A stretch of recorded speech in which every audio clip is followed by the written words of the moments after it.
Pun nggih. Kula maksud malih. Jadi tenggone hadis niku dipun sebutake al-haya'u syu'batun minal iman ya. Jadi sifat isin niku satu cabang dari iman ya. Jadi sifat isin itu satu cabang dari iman. Lah isin itu kalau memang dipandang pandangan para ulama, semisal yang diterangkan oleh Sayyid Abdul bin Alawi al-Haddad, iku ono kalane sifat isin, ono kalane sifat jereh. Dan itu bedanya sedikit ya, bedanya sedikit. Jadi ngeten nggih. Sifat isin kuwi yang sangat disanjung-sanjung oleh Islam. Nggih, sangat disanjung-sanjung oleh Islam dan tidak dikritik oleh Islam. Itu kalau memang sampean iku isin ning gone Allah Subhanahu wa taala, nggih. Semisal kaya ngene mau nggih. Sampeyan umpama ana wong arep nglakoni nyolong. Jadi kerenteke pancen ya kerentek nyolong. Tapi durung sampai nyolong ternyata piyambake sungkan kalian Allah Subhanahu wa taala sehingga menghalang-halangi piyambake nyolong. Itu namanya isin sing apik. Iki namanya al-haya'u minallah, sampai isin dari Allah Subhanahu wa taala. Ana kalane isin itu minal khalqi nggih. Sampean isin tapi isine ora karo Allah, tapi isine karo makhluk.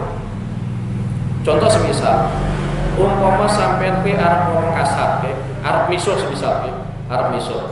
Ternyata sampean ora sedo misuh gara-gara isin karo menungso liya. Lah hal yang seperti ini juga sangat diapresiasi oleh Islam, nggih, sangat diapresiasi oleh Islam. Kemudian ono perkara atau perilaku itu disebut isin. Secara zahir itu isin, tapi cara Islam ternyata sangat dikecam. Contoh umpama ngeten nggih, kula wau nyontokake rata-rata wong Kucangan iku adalah petani. Umpama piyambake kok angsal panen kathah, tapi mboten paham tentang aturan zakat. Ora paham tentang hukum-hukum tentang zakat. Arep takok kiai kok ternyata piyambake iku isin. Akhirnya tetep ora paham tentang bab zakat. Lah isin sing model ngene iki iku dikecam oleh Islam. Sangat dikritik oleh Islam. Bahkan sebagian dawuh ulama, wong sing model ngene iki hakikate iku ora kok isin. Tapi aslinya jereh, penakut, tapi goro-goro sudah dibawa naungan setan, akhirnya piyambake niku rasane kok isin. Nggih.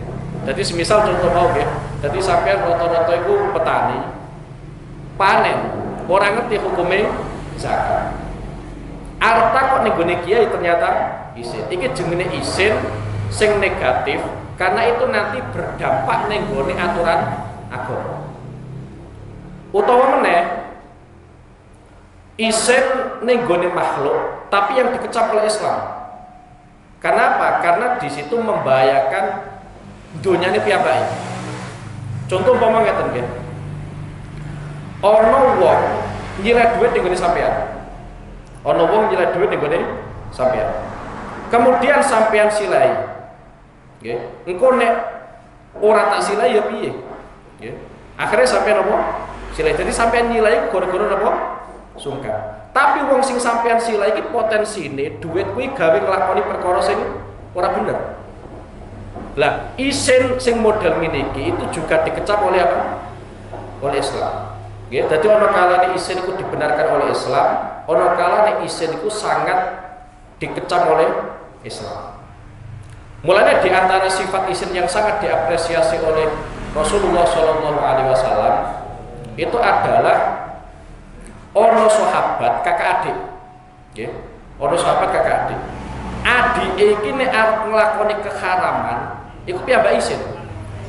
Arep zina ya isin, arep nyolong ya isin. Saking isinane kuwi sampai bolak-balik tegur karo kakake. Awakmu iku aja isinan. Pada saat kakake niki negur adike, ternyata Rasulullah Shallallahu Alaihi Wasallam pirsa.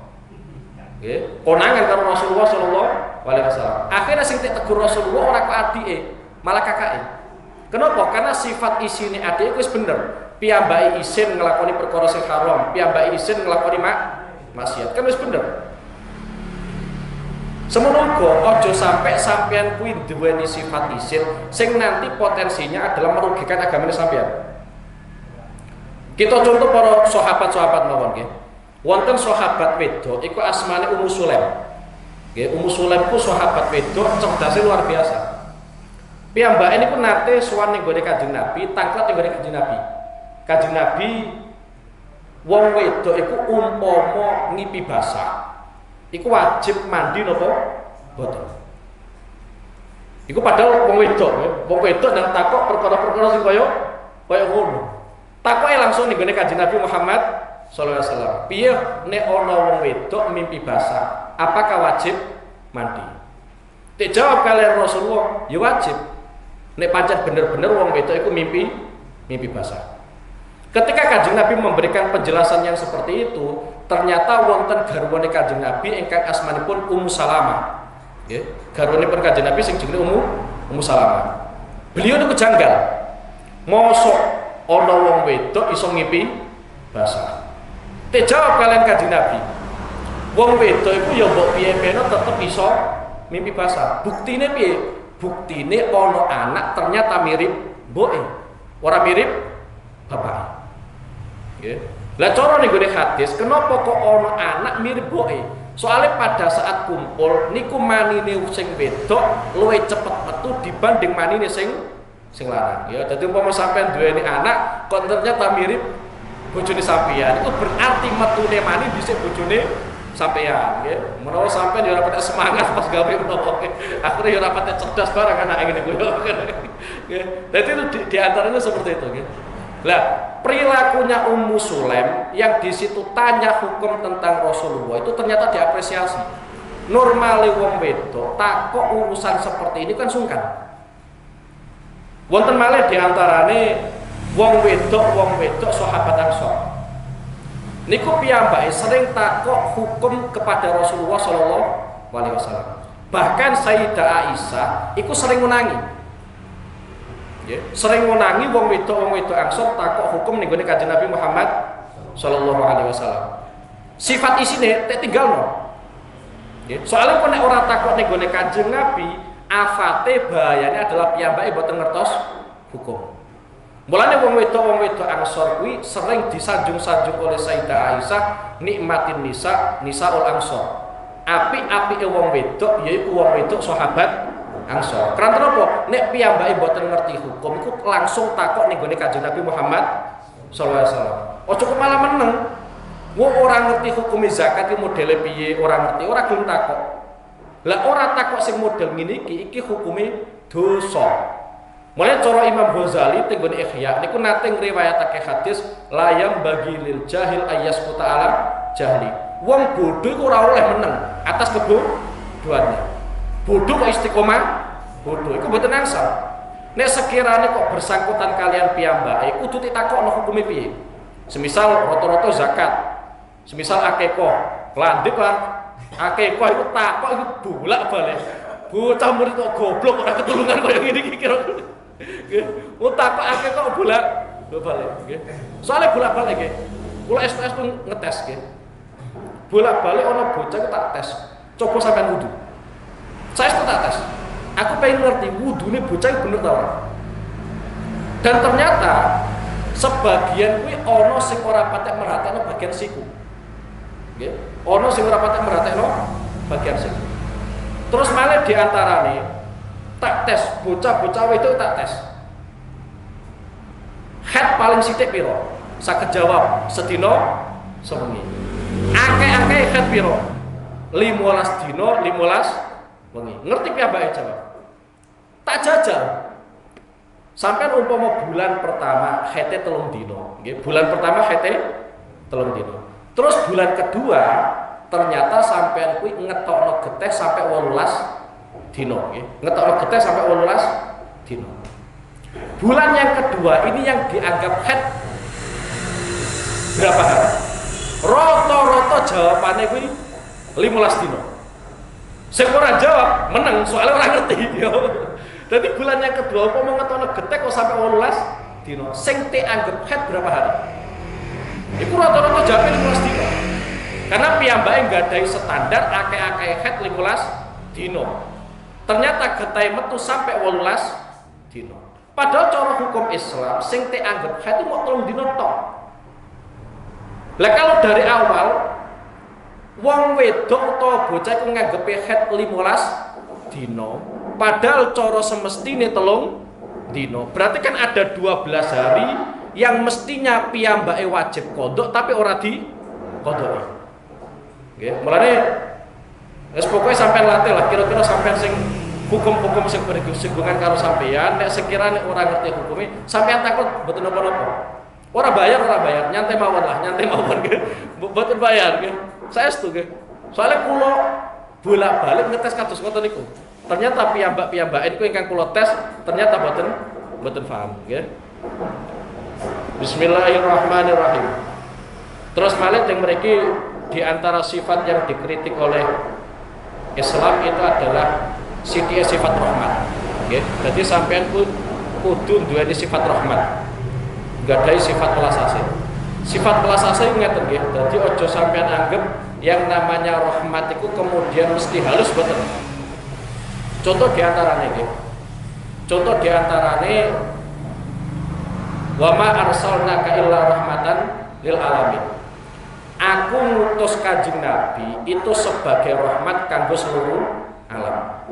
Rahmat kanggo seluruh alam. Lah wong sing ana ning gone alam donya iku ana kalane wong mukmin, ana kalane wong munafik, ana kalane wong kafir.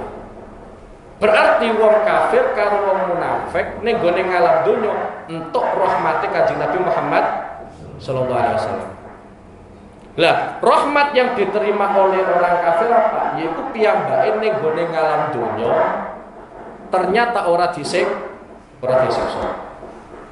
Sampai ora iso bayang koyo zamane Nabi Musa alaihissalam. Zamane Nabi Musa alaihissalam iku nek ana wong nglakoni dosa, langsung ketok ning gone ngarepe pintu. Dadi pintu iku ana tulisane kriminale nggih dalu koyo ngene ketok. Dadi semisal koyo landhep nggih dalu rasan-rasan yo ketok niku. Ya. Iku ketok tercatat ning gone apa? Pintune. Lah iku nanti bisa hilang dengan sendirinya sampai ndak ora iso. Bisa hilang sendirinya dengan cara sampean tobat. Tapi wong zamane Kanjeng Nabi Muhammad sallallahu alaihi wasallam ternyata ora kaya ngono. Nggih. Dadi kaitane kalian rahmat iku ora mesti alus. Kadang rahmat niku kasar, nggih. Dadi model rahmat pangeran ngersakno model kasar.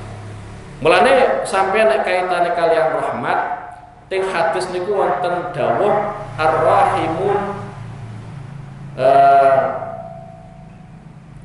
irhamu man fil ardi yarhamkum man fis sama. Nggih. Ar-rahimun man yarhamuhumur rahman irhamu man fil ardi yarhamkum man fis sama. Sampeyan kuwi kudu duweni sifat welas asih sing ana ning gone donya. Dadi semisal karo kewan yo duweni welas asih, karo manungsa yo duweni sifat welas asih. Supaya apa? Makhluk-makhluk sing ana ning gone langit iku memberikan belas kasih ning gone sampeyan kabeh. Lah bola-balik wonten pinten-pinten cerita Allah Subhanahu wa taala seneng iku gara-gara sifat rahmat sing tek lakoni manusa dan kadang rahmat iku sepele. Contoh di antarane kula nate nyeritake ana nek cara gampangane begenggek. Nggih. Begenggek niku piyambake ngombe ning gone sumur. Bareng piyambake munggah ternyata ana asu melet. Gara-gara piyambake iku gak tega nyawang asu melet. Akhirnya piyambake iku medhun ning gone sumur meneh, njupuk toya, tega munggah terus diombekno asu. Ning gone hadis disebutno fasyakarallah fa'adkhalahul jannah. Atau kama kala Rasulullah. Saking senenge pangeran, akhirnya wong sing nglakoni kaya ngono kuwi nek lebokno surga dening Allah Subhanahu wa taala. Gara-gara membeni napa? Asu. Iki pentingnya sifat rahmat. Wonten malih di antara yang terkenal itu adalah ceritanya Sayyidina Umar bin Khattab. Sayyidina Umar bin Khattab niku nate ningali ana bocah cilik. Bocah cilik iku dolanan manuk. Mujine bocah cilik dolanan manuk, potensine manuk itu tersiksa mesti. Ora kebare bocah tua-tua ngene iki, nek dolanan manuk kan ya penak wae ya. Nek bocah cilik dolanan manuk potensine manuke tersiksa. Lah niku ditipun tingali kalian Sayyidina Umar bin Khattab. Akhirnya manuk niku diputumbas kalian Sayyidina Umar bin Khattab. Sak mantunipun dipun tumbas terus manuk niku dipun lepas. Nggih. Dadi Sayyidina Umar nate nggadahi amaliyah kados ngoten nggih. Dadi ningali ana bocah cilik dolanan manuk, akhirnya tuku kalian Sayyidina Umar, setelah dibeli oleh Sayyidina Umar kemudian dilepaskan. Lah sak mantunipun Sayyidina Umar niku kapundhut, ternyata wonten sahabat ingkang ngipi ketemu kalian Sayyidina Umar bin Khattab. Ya, ketemu kalian Sayyidina Umar bin Khattab. Sayyidina Umar bin Khattab kita ngerti. Ma fa'alallahu bika. Pangeran nyikapi sampean piye? Cara gampangane tindakane pangeran nggone sampean piye? Dijawab kalian Sayyidina Umar, ghafarani. Allah Subhanahu wa taala ternyata mengampuni aku. Kemudian Sayyidina Umar cerita, aku dipun sepura dening Allah Subhanahu wa taala. Iku ora kok goro-goro ngamal-ngamal segede boten. Tapi kula nate ningali ana bocah cilik dolanan manuk. Akhirnya kula tumbas, sak mantune kula tumbas kemudian saya lepaskan. Iku saking welase Sayyidina Umar ning gone manuk. Ternyata nyebabno kepenake Sayyidina Umar ning gone kuburan. Nggih, mulane bolak-balik kula pesen saestu aja sampai ngremehno ngamal-ngamal apik meskipun iku alit, nggih. Mulane Sayyidina Ali kuwi nggih, Sayyidina Ali. Sayyidina Ali nek ngamal apik, yang menjadi fokusnya beliau iku ngamal iki ditampa napa mboten? Ora kok ngamal iki sithik utawa akeh. Utawa cilik utawa gede mboten. Tapi yang menjadi fokusnya Sayyidina Ali, amal niki ditampa napa mboten. Karena napa? Ngamal iku nek wis ditampa dening Allah Subhanahu wa taala, hasilnya ora mungkin cilik. Mesti dadi gede. Sampai dipun sebutake kalian Al Imam Muhammad Al Jurdani, beliau ngendikakno satu perilaku amal soleh itu nanti dilipatkan minimal dari 10. Ya, dilipatkan dari 10. Kemudian 10 amal kebaikan ini iso menghapus 10 kesalahan sampean. Sampean ngamal apik sepisan, nanti pahalanya dilipat gandakan menjadi 10. Setelah dilipat gandakan menjadi 10, kemudian 10-10-nya ini akan menghapus 10 kesalahan sampean. Okay. Mulane Al Imam Fudail bin Iyad niku nate ndawake, aku iku pengin nggih. Iki cara bahasane guyone ulama nggih. Aku iku pengin ngelakoni kesalahan ping 9, ngelakoni keapian siji. Nggih. Ngelakoni kesalahan 9 terus ngelakoni keapian siji. Keranten ngoten hitung-hitungan nggih. Dadi keapian setunggal itu dilipat gandakan menjadi 10 dan itu akan menghapus dosa sing salah. Mulane kita dipeseni kalian Kanjeng Nabi Muhammad sallallahu alaihi wasallam, ittaqillah haitsu ma kunta wa atbi sayyi'atal hasanata tamhuha wa khaliqin nasa bi khuluqil hasan, nggih. Ittaqillah haitsu ma kunta, ya sebutno ning hadis sampeyan ku dimanapun kudu gadhe sifat takwa. Nggih, kudu gadhe sifat takwa. Lah takwa niku napa? Takwa iki cara sederhanane kaya ngene nggih. Kados ingkang dipun sebutake ning boten lepat As-Sayyid Abdul bin Alawal Haddad niku nate dawuhake. Takwa iku intine sampeyan ditingali pangeran pada saat ning gone tempat-tempat Allah Subhanahu wa taala perintah. Semisal waktune salat sampeyan nglakoni salat nggih. Waktune salat sampeyan nglakoni salat. Iku berarti sampean ono ditingali pangeran pada saat Allah Subhanahu wa taala memerintahkan apa? Salat. Lah ning gone tempat-tempat yang dimurkai oleh Allah Subhanahu wa taala sampean ora ketok. Semisal ono majelis rasan-rasan, sampean ora ketok ning kono. Iku termasuk takwa. Lah takwa ini kudu kita lakukan di setiap waktu, di setiap tempat. Nek sampean wis iso nglakoni takwa berarti sampean sudah melaksanakan hak-hak Allah Subhanahu wa taala.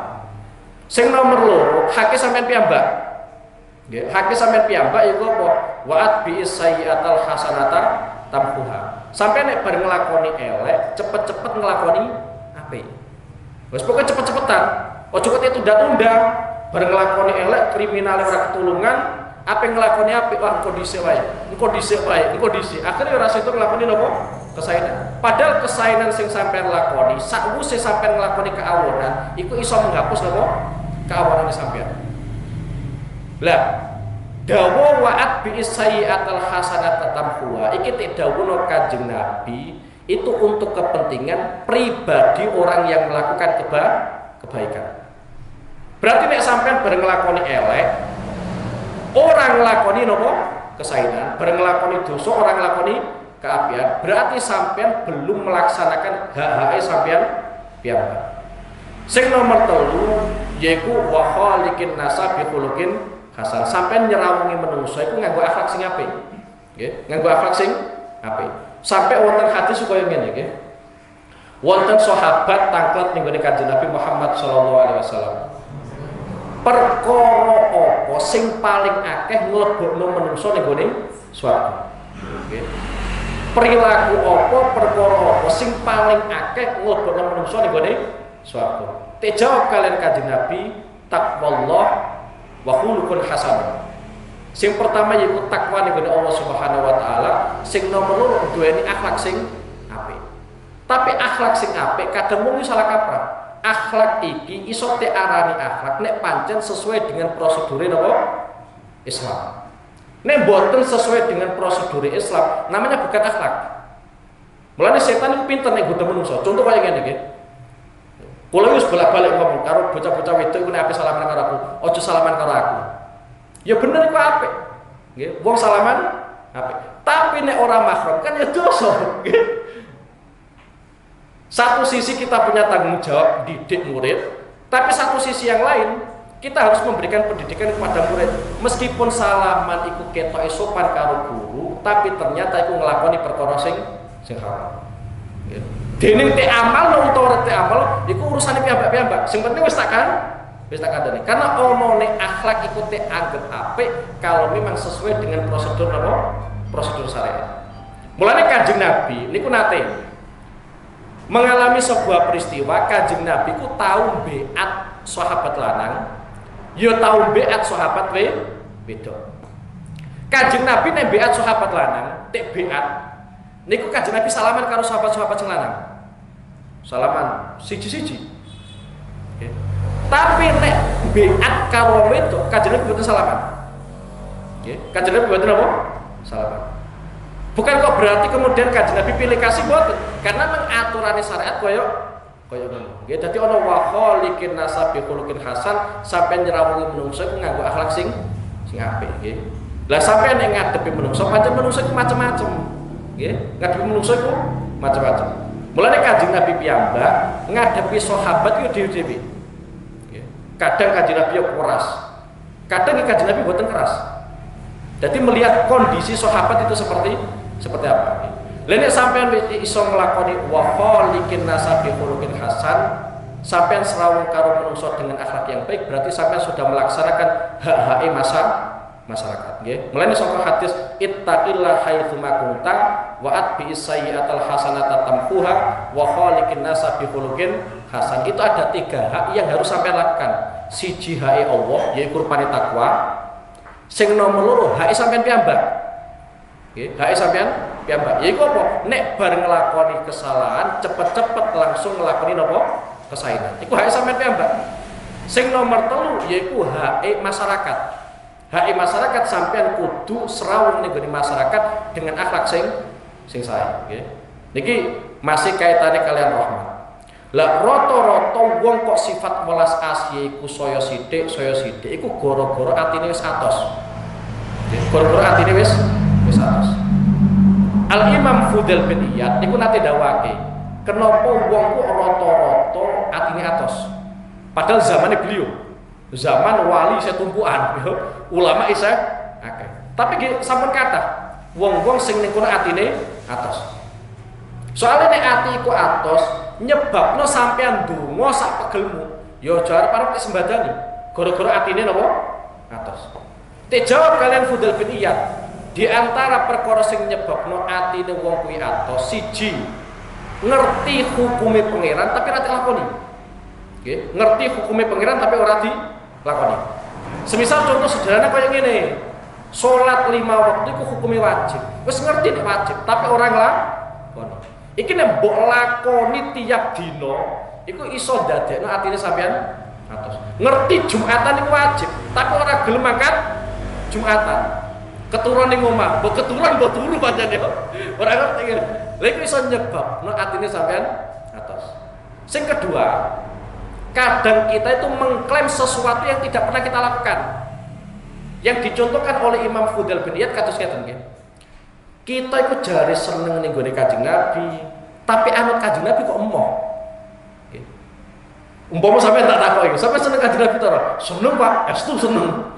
Tapi ketika dituntut untuk menirukan Kanjeng Nabi, sing sekiranya sampeyan iso, ternyata kita tidak mau melaksanakan. Lah, inilah di antara perkara-perkara yang menyebabkan kita niku apa? Atine atos.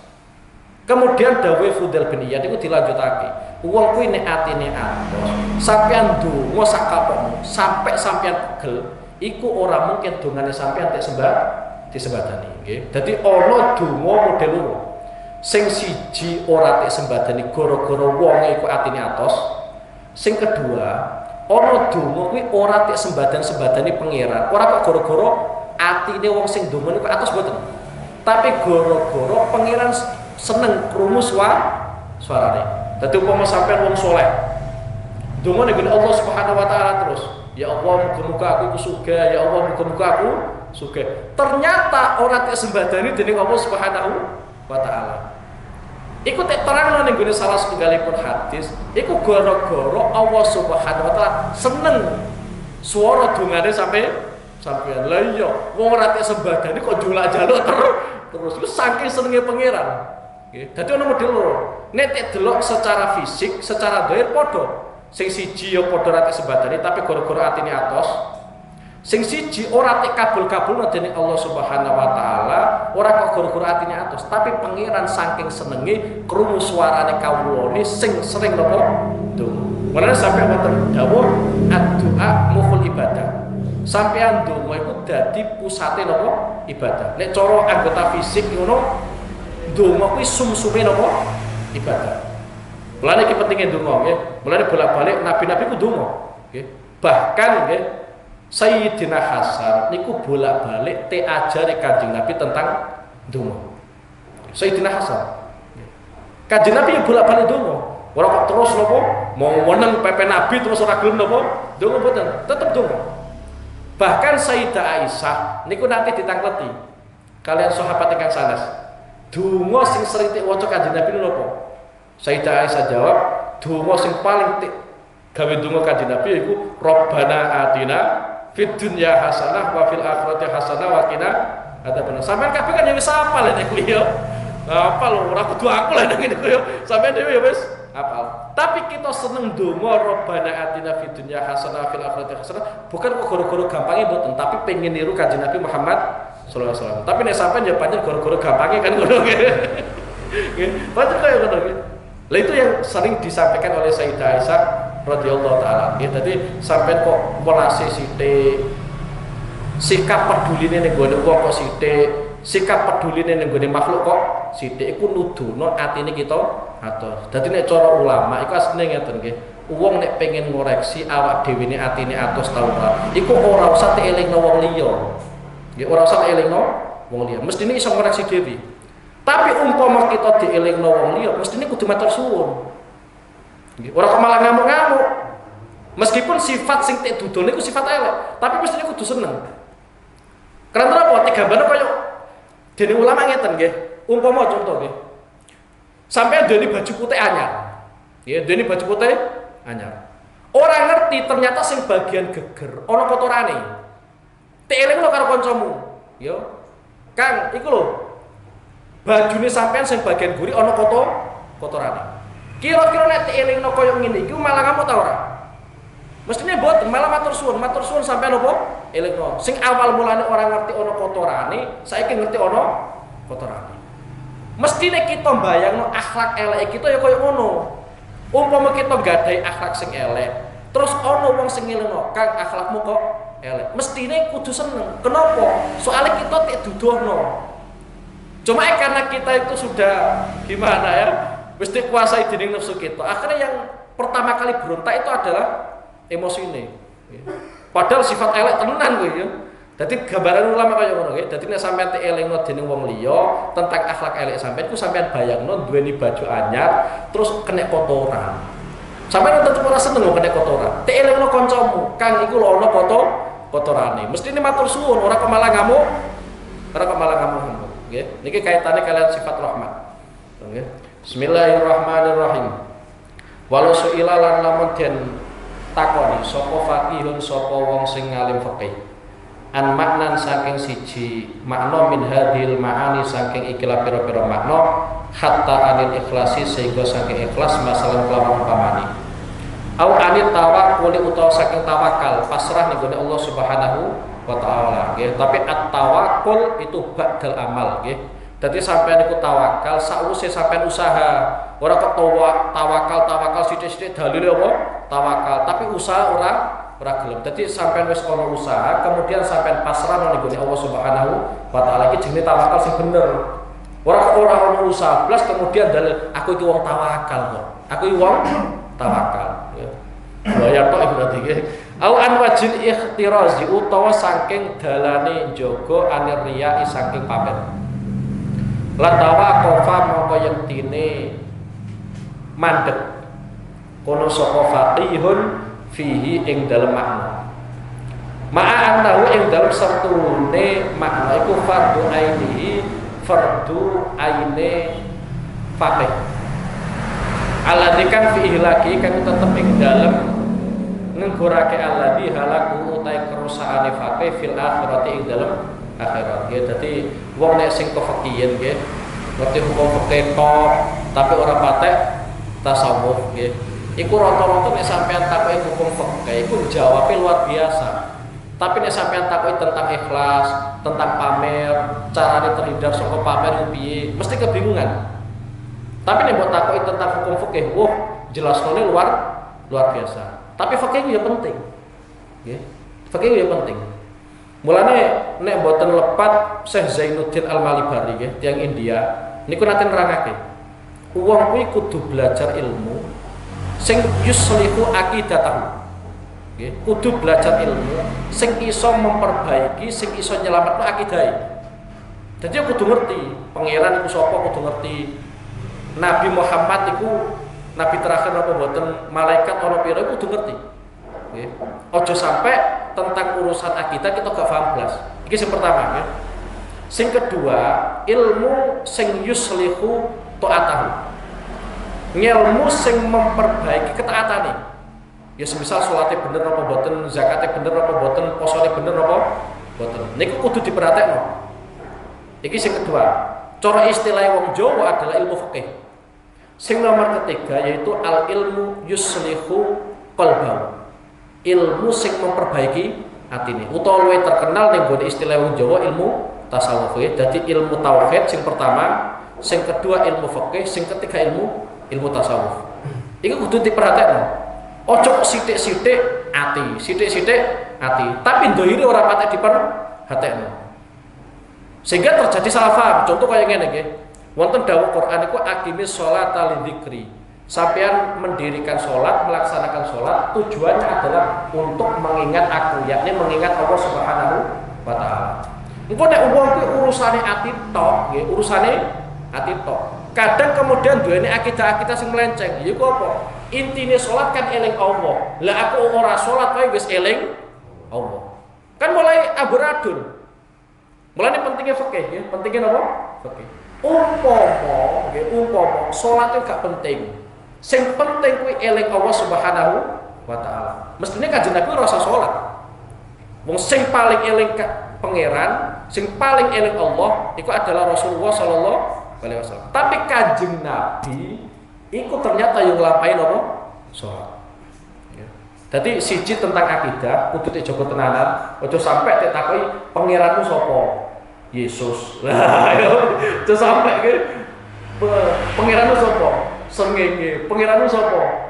Api. Aja sampai nggih, kudu ngerti pangeranku adalah Allah Subhanahu wa taala, nggih. Kaitane karo fikih ya padha ngono nggih. Kula niku bolak-balik takut tentang fikih nggih, takut tentang fikih dan rata-rata nggih, rata-rata kita kebingungan dalam urusan fikih. Kula nanti takut bocah. Ya nek umure wis meh 18. Ora sak sebetho bocah nggih. Iku tak takoki. Fardune wudu ana pira? Fardune wudu ana pira? Jawabane 6, ya bener 6. Takon nyebutne keliru. 1 berkumur. Lah ngakokno kok, Bro. 1 nopo? Berkumur. 2 ngusap wajah. 3 ngusap tangan. 4 ngusap sirah. Sing nomor 5 ngusap telinga. Ngapokno wong. Sing nomor 6 baso sikil. Lah berarti ora ono niate. Ora ono apa? Niate. Lah kalau nanti wudune wis ora bener, ya aja arep-arep salate bener. Nggih, mulane hukum fikih tetep penting. Nggih, hukum fikih napa? Tetep penting. Cuma ya aja kefikiran tok, kudu teimbangi karo ilmu apa? Tasawuf. Nggih, kudu teimbangi karo apa? Ilmu tasawuf. Nggih. Wes iki cara dawuhe Imam Ghazali kaya ngono nggih. Dadi wong sing ngalim fikih nek wis kefikiran kuwi ora patek ngopeni atine nggih. Walau saal talan lamun takon sapa sirahu ing faqihun anil liani saking sumpalian nggih. Sumpalian niki sumpalian prosesnya kaya ngene nggih. Pancen ning Jawa ora kelaku nggih, ora kelaku. Sumpalian kuwi umpama ana bojo lanang nuduh bojo wedok nglakoni zina. Lah sing pihak bojo lanang iku ora duwe seksi. Nggih, ora duwe apa? Seksi. Nggih. Soale nyekseni zina iku minimal wonge 4. Nggih wong 4. Lha iku ternyata ana sing lanang ngerti ana bojone nglakoni zina. Tapi piyambake mboten gadah saksi. Nggih, mboten gadah napa? Saksi. Lah itu satu-satunya jalan diantaranya adalah sumpalian. Nggih, sumpalian. Jadi ya sumpah sampai 5, nggih. 5 kali sumpah. Sumpalian ini fungsinya apa?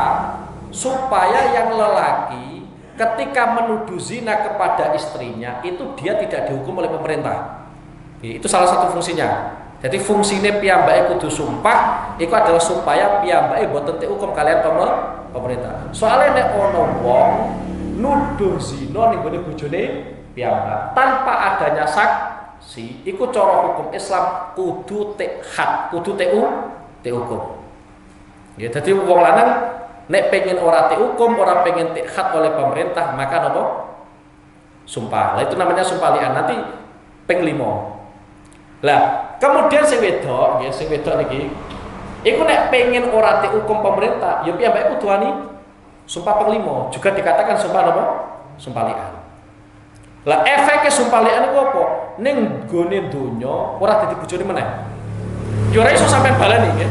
Ora iso sampean balani. Umpama ana wong si A nyumpalian ning gone bojone, nggih. Iku seandainya dengan berjalannya waktu 3 tahun, 4 tahun, 5 tahun ternyata timbul rasa seneng meneh. Ora iso dibaliki. Nggih, ora iso dibaliki. Semono uga sok ben ning gone akhirat. Ning gone swarga ya ora iso kumpul. Meskipun hakikate wong wedok iku nglakoni zina. Utawa meskipun hakikate sing bener sing wedok ora nglakoni zina. Tapi karena sudah ngucapno sumpalian ning gone donya ya ora iso balik meneh, sok ben ning gone swarga umpama mlebu swarga karo ya tetep ora iso dadi siji. Iku efeknya sumpah napa? Sumpalian. Ya. Wadhihari lan dihar, wadhihari lan sumpah dihar. Wasabaki lan lomba. Waramyi lan panah-panahan, nggih. Waramyi lan manah, nggih. Dadi lomba manah, nggih. Pancen ngono Kanjeng Nabi. Kanjeng Nabi kuwi lomba iku bolak-balik. Kita terang bab lomba ya gen ora salah ya. Tapi tak salah ketok ya bener ketoke. Ketoke. Mbok ora salah. Sing jelas gitu nggih. Kanjeng Nabi niku lomba bolak-balik. Nggih, lomba bolak-balik. Tapi yang dilomba-lombakan oleh Rasulullah iku mesti ana manfaatnya ning gone medan peperangan. Contoh diantaranya lomba manah, nggih, lomba manah. Itu Kanjeng Nabi ya mengagendakan itu, nggih, lomba manah. Nate Kanjeng Nabi. Terus nate ning gone hadis lomba nglangi, nggih, lomba nglangi. Itu Kanjeng Nabi ki nate. Lomba playon, nggih. lari ya. Kanjeng Nabi nate. Jadi sing jelas nggih, lomba-lomba yang nate dilaksanakan oleh Rasulullah itu adalah lomba-lomba yang di situ ada manfaatnya yang berkelanjutan. Nggih, berkelanjutan di antaranya mana, kemudian ngelangi, kemudian melayu nggih. Iku Kanjeng Nabi nggih. Lah sampeyan ora usah koyo ngono ora apa-apa. Sing penting agar ora haram ngono ora haram. Aku sepenting aja sampe lomba nekek wong ngono wis. Dadi mboten ngoten nggih. Wasab kewan warabi. Terus malih Kanjeng Nabi nate lomba balapan nggih. Nate lomba apa? Lomba balapan. Nggih. Iku Kanjeng Nabi nggih, Kanjeng Nabi. Terus malih Kanjeng Nabi nate gulat bareng nate. Nggih.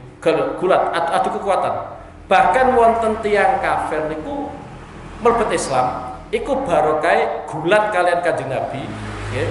Duel kalian Kanjeng Nabi, sing kuat di, sing menang di, ya. Nek sing menang kok wong kafir, engko Kanjeng Nabi ngowehi duit. Tapi nek sing menang Kanjeng Nabi, wong kafir kudu siap mlebu Islam. Akhirnya gulat karo Kanjeng Nabi, nggih gulat karo Kanjeng Nabi, padahal wong kafir. Ya sepanjang nglawan Kanjeng Nabi tenanan. Ternyata banteng Kanjeng Nabi kalah. Akhirnya wong kafir iku gelem mlebu apa? Mlebu Islam nggih. Dadi dalane wong mlebu Islam nggih macam-macam. Kadang ya lewat Quran ya ono, kaya Sayyidina Umar bin Khattab ya ono. Tapi ya ono, kadang ono wong mlebu Islam iku barokah gelut. Nggih barokah napa? Barokah gelut. Dadi wong mlebu Islam iku macam-macam nggih. Dadi aja sampean tuntut kudu mlebu Islam lewat kudu ngaji terus ya ora nggih, ora nggih. Mesti macam-macam nggih, macam-macam. La tawaqafa Lasarota mongko yektine jelasake karo sapa faqih alaika ing atase sira mujalladatin ing pira-pira jilid pira-pira buku minat tafriati saking pira-pira cabang adaki koti kang lembut nggih. Dadi furu'ul ahkam cabang-cabang hukum sing lembut-lembut.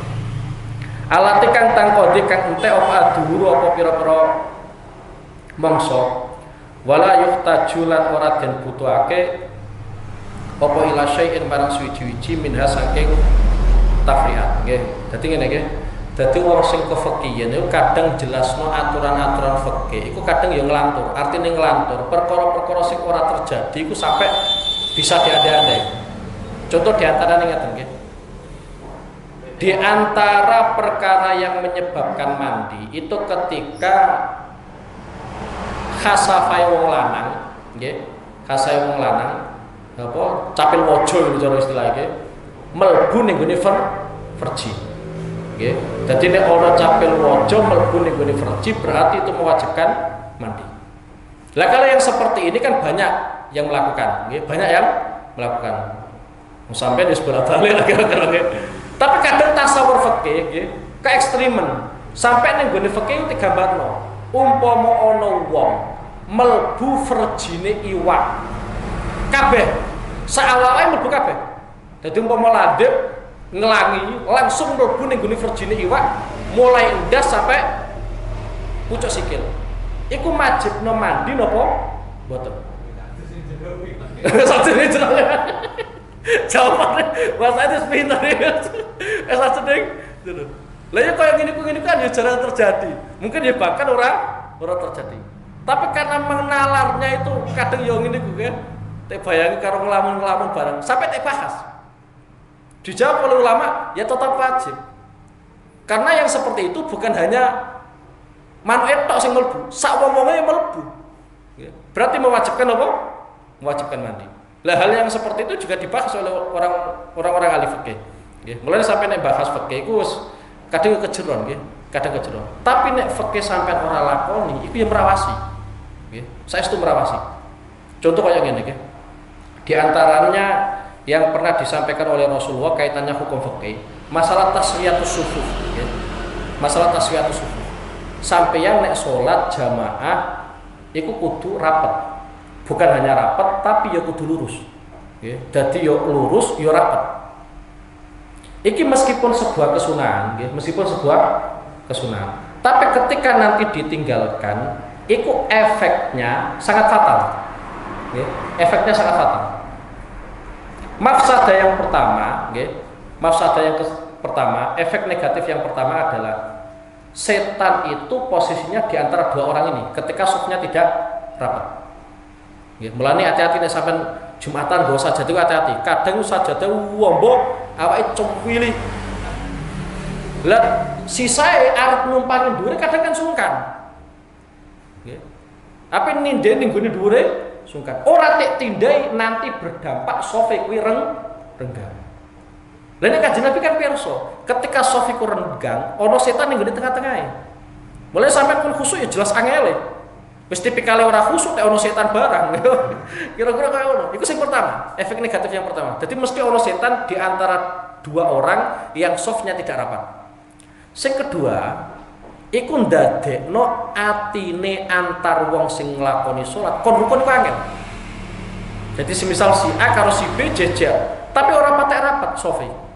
Iki atine si A karo atine si B, iku kon akur 100% iku angel. Mulane di antara sifat-sifate para sahabat yang disanjung-sanjung oleh Al-Qur'an iku sufufhum kasufufihim fil kitab. Sof-sofe para sahabat ketika melaksanakan sholat itu koyok sof barisan, koyok barisan ketika perang, saking rapete. Apa meneh zaman sahabat orang gak usah jaga. Lah menawa sampean sholat moro masjid utawa moro musala gawa sajadah. Lah sajadah sampean ternyata kambanen. Awake cilik sajadah wong ombo. Soalnya aku bolak-balik ngunangi koyo ngene iku. Iki piye ape tek tindai yo setengah kriminal. Ora tak tindai yo tambah kriminal. Nggih. Tapi tindene ora tek panggat apa nyewa kabeh. Kuwatir kok tersinggung. Nggih. Panjenengan repot kabeh niku. Tapi saya jelas ngeten nggih. Dadi hanya sebatas sebuah kesunahan, tapi ada yang ketika dilanggar itu nanti dampak negatifnya fatal. Ya koyo ngono ya, taswiyatus sufuf barisan pas salat iku nek ora sampean rapeti, ana setan di antara dua orang. Sing kedua, atine wong sing nek gawe sok ora patek rapat iki kon akur angel nggih. Dadi sing dadekno akur ora kok goro-goro bal-balan kalah bareng mboten nggih. Tapi ya goro-goro sok ora patek rapat nggih. Lah gen rapat ya gen rapat iku tujuane atine sampean gen akur nggih. Antara satu dengan yang lainnya. Aja kok pepe sampean sugih gengsi cah ketemu apa segala karo miskin ya aja nggih. Wah wong goblok kejejeran aku ya aja nggih. Dadi iku di antara didikane Rasulullah sallallahu alaihi wasallam nggih. Dadi ana perkara-perkara sunnah itu ketika dilanggar ternyata efek negatifnya sangat fatal nggih. Wa in ihtijalan lamun den butuhake. Wa in ihtijalan lamun den butuhake kono apa syek lam yakhlu mongko ora sepi apa al baladu apa negara aman saking wong yakumu kang jumeneng kono sapa man biha ing dalem negara. Wa yakfi lan nyukupihi ing wong apa mu'natut ta'abi biaya payah fiha ing dalem balad. Fala yazalu mongko ora gingsir-gingsir kono sapa faqih yut ibu mayake utawa yat abu paya kono sapa faqih fiha ing dalem balad lailan ing dalem wengi wa naharan lan ing dalem dina fi khifdihi ing dalem apalan faqih wa darsihi lan pelajar sinaune faqih wa yaghfulu lan lali kono sapa faqih amma saking perkara wa kang utaima muhimun iku perkara muhimun nafsihi perkara kang mentingi awak dhewe faqih fitine ing dalem agama. Dadi gara-gara bahas perkara sing ora penting akhirnya piyambake iku lali kebutuhan yang mestinya penting cara agama. Wa idza rujialan ing dalem nalikane den takoki utawa diklarifikasi lah cara wong saiki. Wa idza rujialan ing dalem nalikane den takoni kono sapa faqih fihi ing dalem fikih. Kala mengucap kono sapa faqih istaghaltu sibuk sapa ingsun bihi kelawan ilmu. Li'anna krana setune ilmu faqih iku ilmu dini iku ilmu agama. Wa fardul kifayati lan hukume fardhu kifayah. Wa yulabisu lan blawurake. Wa yulabisu lan blawurake kono sapa faqih ala nafsi ing atase awak dhewe faqih wa ala ghairihi lan ing atase saliyane faqih fi ta'allulihi ing dalem alasane al-faqih. Dadi sing jelas ngeten nggih iki kaitane pembagian ilmu. Dadi ana ilmu iku hukume fardhu ain. Fardhu ain ya kudu sampean lakoni, gelem ra gelem kudu sampean lakoni. Ana kalane fardhu ain kuwi setiap orang lakukan. Koyok semisal di antaranya salat. Nggih, iku hukume fardhu ain. Dadi sampean kudu ngerti hukum-hukum dalam salat itu seperti apa. Nggih. Sing minimal potensi sing sampean lakoni. Ana kalane ilmu sing hukume fardhu ain itu hanya orang-orang tertentu yang wajib mempelajari. Contoh diantaranya, nek wong sugih iku wajib belajar ilmu zakat. Wong fakir ora usah. Cara ora belajar ilmu tentang zakat boten apa-apa. Nggih. Tapi nek wong sugih wajib sinau bab zakat. Kuwatire engko piyambake wis wajib bayar zakat gara-gara ora duweni ilmu akhire ora zakat. Nggih. Kemudian ilmu yang kedua, ono kalane hukumnya fardu kifayah. Nggih. Ono kalane fardu kifayah. Yang melebihi dari itu, nggih, yang melebihi dari itu. Semisal kaya ngene nggih. Kaya ono wong fakir. Kewajiban dia adalah belajar ilmu tentang sholat. Karena sholat pasti dia lakukan, nggih. Pasti menjadi tanggung jawabnya. Ini wajib belajar tentang apa? Sholat. Tapi kalau orang ini kok belajar tentang aturan haji, ya, belajar tentang aturan zakat, padahal piyambake fakir, belajar tentang hukum haji, belajar tentang aturan haji, tentang aturan zakat, bagi orang fakir seperti ini hukumnya fardu kifayah. Paham ya? Lah yang ketiga, ono kalane sampean belajar ilmu itu hukumnya sunnah, ya, hukumnya sunnah. Semisal satu contoh diantaranya yang berkaitan dengan sesuatu yang sunnah. Umpama uang sing faham, uang sing faham tentang ilmu agama, ning gone sak desa iku wis akeh. Ning gone sak desa iku wis akeh. Kemudian dia mempelajari ilmu tentang hisab, hitung-hitungan yang sederhana saja. Orang kok sing ekstrim bareng perperan bareng ora usah nggih. Semisal 1 kali 1 berapa, 2 kali 5 berapa. Tapi ning gone desane ternyata sudah banyak orang yang mengetahui hal yang seperti itu. Lah hukumnya mempelajari yang seperti ini hukumnya adalah sunnah. Tapi yang jelas nggih, yang harus kita dahulukan adalah yang fardhu ain dhisik. Nggih. Ojo sampai kita mempelajari sesuatu yang hukumnya sunnah, sesuatu yang hukumnya fardu kifayah, yang fardu ain ternyata malah kita tinggalkan. Itu aja sampai, okay? Lah iki kaitane kalian ilmu an-nafi', okay? Ilmu sing manfaati, cara dawuh Ibnu Athaillah As-Sakandari, Al-Imam Ibnu Athaillah As-Sakandari, iku sing ndadekno sampean saya wedi, saya pedhek ning ngene pangeran. Nek sampean gadahi ilmu, kok saya ngedono sampean saka pangeran, iku jenenge ilmu sing ora manfaati. Bahkan disebutno ning gone dawuh sebagian ulama iku ilmu sing bahaya. Ya, dari cara dawuh Al-Imam Ibnu Athaillah As-Sakandari sampeyan nek gadahi ilmu kok ternyata nyebabno sampeyan saya pedhek ning gone pangeran, saya kenal ning gone pangeran, saya wedi ning gone Allah Subhanahu wa taala. Iku berarti ilmu sing manfaat. Tapi nek sampeyan gadahi ilmu kok malah saya adoh saka pangeran, ora patek wedi ning gone pangeran. Iku cara dawuh sebagian ulama diarani ilmun sing dorong, ilmu sing bahaya awake sampean. Karena menjauhkan sampean saka Allah Subhanahu wa taala, nggih. Ese kaitane karo ilmu nggih. Fal fatinu ya alamu annahu law kana daratu atra hakil amri fardhu kifayah laqad dama alaihi fardul ain ya. Maulaya salli wa sallim daiman